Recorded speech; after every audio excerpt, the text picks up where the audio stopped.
یا اسی طرح سورہ فاتحہ پڑھتا ہے اور نماز میں تو جب بار بار پڑھتا ہے اللہ کے سامنے یہ قرار کرتا ہے کہ اے پروردگار عالم، اے مالک دو جہاں، اے رب ذوالجلال، اے قہار و ستار و غفار، میں تیرے سامنے یہ آیت تلاوت کر رہا ہوں اس قرآن کریم کی جس کو تو نے محمد عربی صلی اللہ علیہ وسلم کی ذات پر نازل کیا، پوری امت کے رشد و ہدایت بنایا جسے، اسے جب میں پڑھتا ہوں میں کہتا ہوں ایاک نعبد، کہ اے پروردگار عالم میں تیری ہی عبادت کرتا ہوں، و ایاک نستعین، کہ اے پروردگار عالم تجھ سے ہی مدد طلب کرتا ہوں. تو کیا واقعتاً ہم لوگ اس پر اسی طرح عمل کرتے ہیں یا نہیں کرتے ہیں؟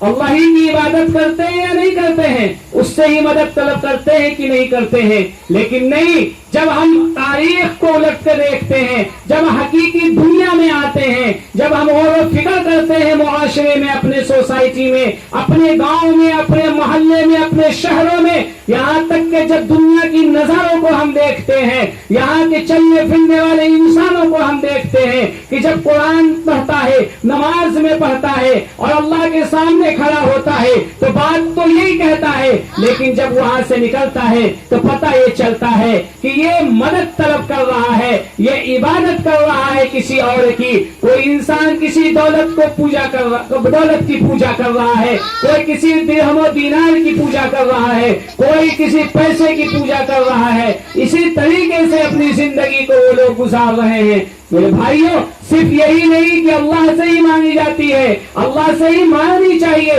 لیکن انسان کے ذہن میں یہ چیزیں آ گئی کہ صرف اللہ ہی سے نہیں بلکہ دنیا میں بھی لوگ دیا کرتے ہیں، دنیا ہی میں لوگ دیا کرتے ہیں. ایسے دنیا دار لوگ بھی ہیں. فرمایا کہ ہشام بن عبد الملک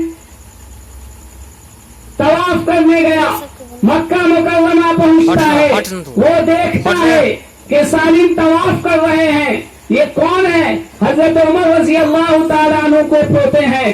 دیکھ رہے ہیں پھٹے پرانے حال میں ہے، لباس کے بدن پر جو کپڑا ہے وہ پھٹا پرانا ہے. وہ پوچھتے ہیں کون ہے؟ پتہ چلتا ہے یہ سالم ہے، یہ حضرت عمر کے پوتے ہیں. وہ کہتے ہیں ان کی مدد کرنی چاہیے، یہ پریشان حال لگ رہے ہیں، یہ غریب و محتاج معلوم ہو رہے ہیں، ان کے دادا تو ایسے تھے اور ایسے تھے. وہ قریب جاتا ہے اور کہتا ہے کہ تمہیں اگر کسی چیز کی ضرورت پڑے تو مجھے کہنا. تو سالم اس کی طرف دیکھتے ہیں اور کہتے ہیں تمہیں شرم نہیں آتی یہ بات بولنے میں کہ میں اس خدا کے سامنے کھڑا ہوں، خدا کے دربار میں کھڑا ہوں، اس کے گھر میں کھڑا ہوں، میں اس کے گھر میں کھڑا ہوتے ہوئے تجھ سے سوال کروں گا. وہ بادشاہوں کا بادشاہ ہے، وہ مالکوں کا مالک ہے، میں اس سے ہی اپنی سوال دریافت کروں گا، اس سے ہی مانگوں گا. تو خاموش ہو جاتا ہے. اس کی جواب کو سن کر ہشام پھر انتظار کرتا رہتا ہے باہر. وہ طواف پورا کرتے ہیں، طواف کرنے کے بعد جب باہر نکلتے ہیں ہشام پھر ملاقات کرتا ہے اور کہتا ہے کہ اب تو تم وہاں سے باہر آ گئے، اب تو اپنی ضرورت بتاؤ، تمہاری ضرورت کو میں پورا کرنا چاہتا ہوں، تمہاری خواہشوں کو پورا کرنا چاہتا ہوں. تو یہ مڑتے ہیں ان کی طرف اور کہتے ہیں کون سی ضرورت پوری کرنی چاہتے ہو؟ کون سی ضرورت ہماری پوری کرو گے بتاؤ؟ دنیاوی ضرورت یا اخروی ضرورت، آخرت والی ضرورت یا دنیا کی ضرورت؟ ہشام چپ ہو جاتا ہے، پھر کہتا ہے میں تو دنیا ہی کی ضرورت پوری کر سکتا ہوں، آخرت کی ضرورت تو میں پوری نہیں کر سکتا. وہاں میرا کیا چلے گا؟ وہاں تو حکم الحاکمین رب العالمین کا بارگاہ ہوگا. فرمایا کہ جب تو وہاں کی ضرورت پوری نہیں کر سکتا تو میرے پاس کیوں آ گیا؟ کیونکہ میں اس دربار میں جس نے اس دنیا کو بنایا ہے، میں نے کبھی دنیا کی ضرورت اس سے نہیں مانگی، تو پھر میں تجھ سے کیسے مانگوں گا؟ تو دنیا ہیچ تھی ان کی نظر میں، دنیا کی کوئی قدر و قیمت نہیں تھی، یہاں کے درہم و دینار کی کوئی قدر و قیمت نہیں تھی، یہاں کی مکان و جائیداد کی کوئی قدر و قیمت نہیں تھی. لیکن آج کے معاشرے میں جب نظر اٹھایا جائے تو پتہ یہ چلتا ہے کہ آج کے انسانوں میں دنیا رچ اور بس گئی ہے. یہ دنیا کی دولت کوئی اپنی زندگی سمجھ رہے ہیں، اسی پر اپنی زندگی کا دار و مدار سمجھ لیے ہیں. وہ سمجھتے ہیں کہ مرنے کے بعد پھر ہم دوبارہ زندہ نہیں ہونے والے. وہ تو اسی طرح غیروں کے اغیاروں کے باطل عقیدوں پہ اپنے آپ کو پروان چڑھانے لگے ہیں، اپنے آپ کو پھلنے اور پھولنے لگے ہیں. ان کے عقیدے بھی اسی طریقے سے ہو گئے. فرمایا کہ انسان کو صبر کرنا سیکھنا چاہیے، انسان کو جو ملے اس پر شکر ادا کرنی چاہیے۔ ایک واقعہ میں نے پڑھا تھا، غالباً حضرت سلیمان علیہ السلام کے دور کا ہے، یا صحیح ہو یا نہ ہو واقعہ اس سے لینا دینا نہیں، لیکن جو واقعہ پڑھا وہ بتاتا چلوں کہ ایک شخص ایک پرندے کو لاتا ہے، وہ پرندہ اپنے پاس قید کر کے پنجرے میں رکھتا ہے۔ وہ پرندے کی بولی بہت اچھی ہوتی ہے، بہت مہنگا خریدتا ہے، روزانہ اس کی سنہری آوازوں کو سنتا ہے اور اس سے دل بہلاتا ہے، اس سے مانوس ہو جاتا ہے۔ ایک دن کیا ہوتا ہے کہ ایک دوسرا پرندہ آتا ہے اس پرندے کے پاس، اور تھوڑی دیر بیٹھنے کے بعد وہ پرندہ اڑ جاتا ہے، چلا جاتا ہے۔ اس کے اڑنے کے بعد وہ پرندہ ایک دم خاموش ہو جاتا ہے، بولنا چھوڑ دیتا ہے، یوں ہی منہ لٹکا کر بیٹھا رہتا ہے، کھانا پینا چھوڑ دیتا ہے۔ وہ شخص بڑا پریشان، جو گھر کا مالک تھا، جو اس کے آوازوں سے اپنے آپ کو مانوس کرتا تھا، جو اس کو خرید کر لایا تھا، وہ کہتا اسے کیا ہو گیا؟ اسے جا کر وقت کے جو بزرگ تھے، یا غالباً سلیمان علیہ السلام کے دور کا واقعہ ہو تو ان کے پاس جاتے ہیں، اسے لے جاتے ہیں اور کہتے ہیں کہ اسے دیکھیے کیا ہو گیا، یہ کچھ دن پہلے بہت اچھے سے باتیں کیا کرتا تھا۔ وہ اس کی آواز کو پہچانتے ہیں، اس کی بولی کو سمجھتے ہیں۔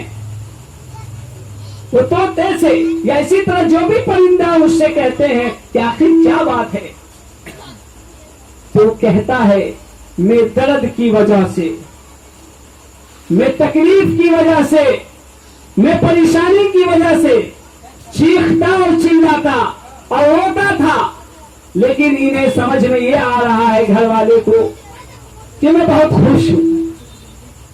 خوشی تو مجھے آزادی میں ہے، خوشی تو مجھے اڑنے میں ہے، خوشی تو مجھے ادھر ادھر جانے میں ہے، لیکن انہوں نے قید کر کے رکھ لیا۔